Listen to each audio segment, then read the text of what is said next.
이직 PK 주민들이 한탄하고 있습니다. 부산 지역 국민의힘 기초의원들이 해양수산부 부산 이전을 촉구하는 결의안을 부결시키면서 후폭풍이 이어지고 있습니다. 해운대 구의회 누리집 게시판은 비판글이 이어지고 있는데 한 시민은 해수부 이전은 노인과 바다, 부산의 마지막 희망이라는 걸 알 텐데 국민의힘 구의원들이 그 자리에 왜 앉아 있는지 모르겠다며 30년 동안 국민의힘만 찍어왔는데 이재명 못 찍은 것 후회 중이라고 토로했습니다. 네, 물론 또 선거를 하면 이직을 하시겠지만 부산 민심이 조금씩 달라지는 것은 사실입니다. 이건 무조건 이 대통령께서 밀고 나가시고 좀 더 밭을 가라. PK가 5대5만 나오면 민주당은 대선에서 질 수 없는 선거 구도가 됩니다. 힘을 내주시길 바라면서, 그리고 아직도 검찰 인사가 가장 핫한 상황입니다. 민주당 내부에서는 어떻게 이 건을 보는지 끝까지 봐주시고 여러분들의 솔직한 생각 댓글로 부탁드립니다.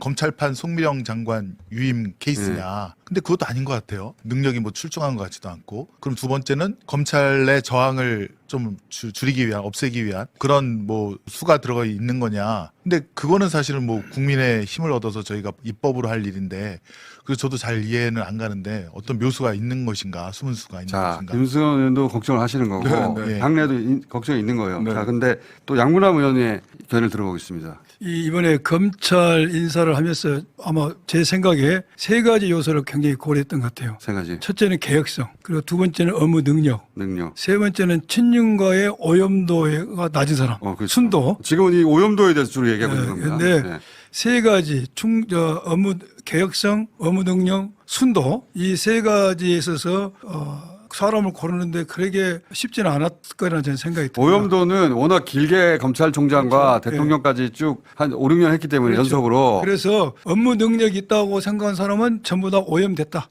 그러게 하고 전제하고 그러면 이게 여기에서 오염도가 없는 사람, 그리고 능력 있고 개혁성을 찾는 게 가장 좋죠. 그러나 그러게 현실적으로 너무나 오랜 기간 동안에 오염될 수 있는 분야겠다, 검찰이. 그래서 이번에 인사의 키워드는 개혁성을 뽑은 것 같습니다. 물어봤겠죠. 예. 그 수사기수 어떻게 생각해? 이 대목에 그렇죠. 대해서만 어제 신임 법무부 차관도 그거는 해야 됩니다라고 하더라고요. 그렇죠. 그래서 네. 이번 인사는 제1번이 개혁성이었습니다. 그래서 개혁에 다 동의했기 때문에 그 자리에 갔을 것이고, 제가 여러 번 강조하지만은 공무원은 영혼이 없는 도구입니다. 이재명 대통령 스타일이 그렇게 예. 사람을 쓰는 거는 분명한 것 같아요. 지금까지 보면. 그리고 예. 개혁은 우리 국회에서 입법을 하는 것입니다. 그리고 이 검찰 개혁의 키를 쥐고 있는 선장이, 제1선장이 우리 대통령님이시고 제2선장이 장관입니다. 그분들이 확고한 의지가 있고 우리 민주당이 입법적으로 서포팅을 하고 있기 때문에 그 누구도 검찰 개혁에 거역할 수 없으니 우리 국민들이 한번 대통령의 이번 인사를 믿고 한번 검찰 개혁을 기대해봐도 문제없다. 저는 그 생각이 듭니다. 저는 이번에 새로 임명되는 사람들은 최소한 증거를 조작하거나 허위 진술을 강요한 그런 전력은 없지 않느냐, 그렇게 저는 평가를 하고요. 근데 이제 나갈 사람들이 있지 않습니까? 지금 1차로 구라파, 입이 센 뭐 신흥석, 양숙종 나갔는데 그다음에 이제 행동대장들이 있거든요. 예. 신봉수라든가 김유철, 송경호, 그다음에 행동대원들이 이제 강백신, 박상용, 어미준 이런 사람 나갈 때 그냥 사표 받아주면 안 될 것 같습니다. 대기발령해서 법무연수원에 일단 대놓고 이 수사 징계할 게 많거든요.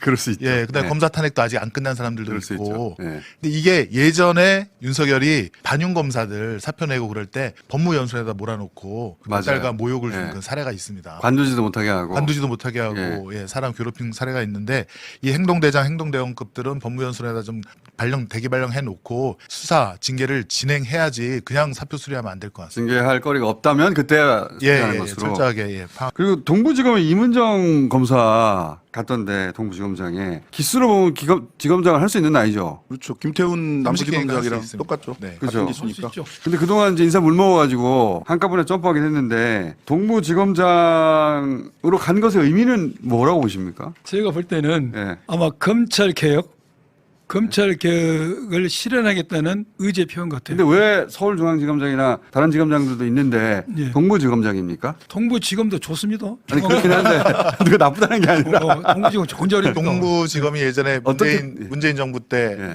그 장관들이라든가 청와대 수석들을 아주 탈탈 털었던 그 상징적인 곳 아닙니까? 그런 의미에서. 예, 그런 의미도 있는 것 같고, 또 뉴스 보니까 그 인천세관 마약 아, 거기에 이제 동부지검으로 동부지검에 보냈죠. 수사팀이 된다 그래서 근데 그건 또 특검으로 갈 텐데 네. 제가 볼 때는 인천세관 마약 외압 수사가 굉장히 큰 건이거든요. 그러니까 이제 이문정 검사가 가서 거기 밑에 검사들이라든가 수사관이 혹시 딴짓할까봐 급동정리를 좀 하려고. 예.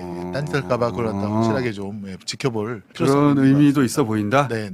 요 그 우리, 백혜령 경정이 그 특검 그러니까 검찰이 수사하면 안 된다라고 그렇게 주장하지 않습니까? 우리 판사 출신이 이 검찰 그 동부지검에 대해서 속사정을 이렇게 이해한 것에 대해서 어떻게 파악하십니까? 맞는 말입니까? 김승원 의원님께서 법사위는 오래 하셔가지고 해박한 지식을 가지고 가진 것 같고, 그런데 그런 디테일을 떠나서 임은정 검사가 동부지검장으로 간 것은 정말로 우리 검찰 개혁을 꼭 실현시키겠다는 의지의 표현이라고 보면 되고요. 네, 공감합니다. 검찰 개혁에 대한 우려는 이처럼 검찰이 둘러싸고 있는 듯한 느낌 때문입니다. 기본적으로 거의 대부분의 검사들은 수사 기소권 분리에 반대합니다. 겉으로는 국민 불편을 내세우지만 실제로는 검사의 위상이 떨어지기 때문입니다. 로펌에서의 몸값도 추락할 것입니다. 검찰 출신으로 검찰 개혁에 앞장서는 것은 기존 검찰 조직으로 보면 대역죄인이 되는 길입니다. 그런 부분에서 주변의 우려는 이들이 겉으로는 검찰 개혁을 지지하는 것처럼 하면서 시간이 흐를수록 점점 검찰의 입장을 대변하거나 조금씩